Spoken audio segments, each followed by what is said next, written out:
Hello, everyone. This is Dr. Khan. So I have a wonderful patient coming from where? Seattle, Washington. Yes, a lot of patients from Seattle. How are you doing now, day number 4? I feel great. No pain whatsoever. I don't know, I feel alive. So now you had some pain initially for the couple of days. What did you take for pain?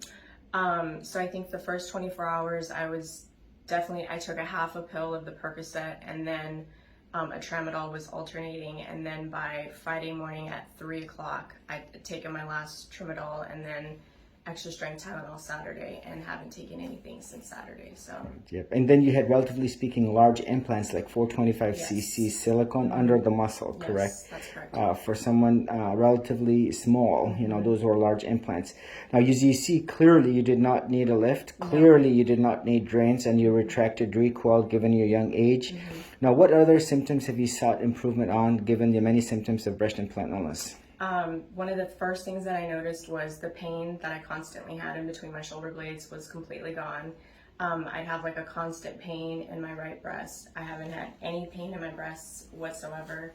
And then just like the mental clarity, the brain fog, that was completely gone. And just that energy. My husband and my kids always made fun of how Mommy's always tired, she's always tired. I just feel like I have so much energy during the day, so. And you know what, wait till you head back a few weeks later. Please write about your experience. Let the world know that breast implant illness is real. I hear, and it's unfortunate, but I hear this, this is like kind of a peanut allergy you have, or in this case, the implant. No, this is poison allergy. This is the silicone implants that are hurting you, poisoning you, and that's basically what's been removed. So essentially all organ systems of your body which were negatively affected certainly are improving for the better, and time will be only witness to that. Now, how was your anesthesia? It was great, honestly. It was easy coming out of it, and it's just a really good experience. Sure. Now, again, thank you very much for sharing your journey. Again, the heal is very much real. What will you say to the many listeners who are saying, well, this is not true, this is a placebo effect, wait another 4 weeks, a couple of weeks, and where you're going to be? What do you have to tell them? Is what you're going through, is it real, or what is it? I definitely say it's real. I saw so many doctors over the years that, it's like, well, all your labs are fine, everything's fine, and basically it's all in your head. Well, now I've had the surgery and I feel 100% better. Like, that wasn't in my head. So, yeah. And, I tell them you would have made yourself better if this was in your head. And, Right.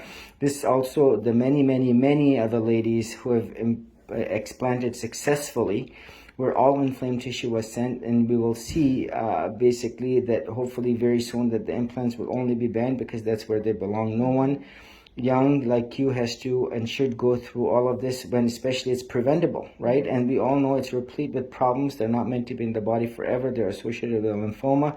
Yes, certainly a very small number, but again, the fear is always there.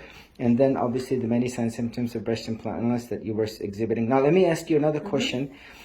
Who were the doctors you saw over the years? Honestly, it was my primary care physicians. My husband's military, so we PCS move a lot every 3 years, and it was like, just every couple years, it was like something else would come up, and I would see a different PCM, and they're going over the charts, and every single one of them knew I had a breast augmentation in 2008, but no one ever, said, oh, maybe it's your breast implants or anything, but it was always just, well, it's nothing, basically, so, yeah. All right. Now, thank you very much, and look forward to hearing from you. And, day number 4, you're heading back, and this is basically very typical and standard of my patients. Take care and safe travels. Thank you.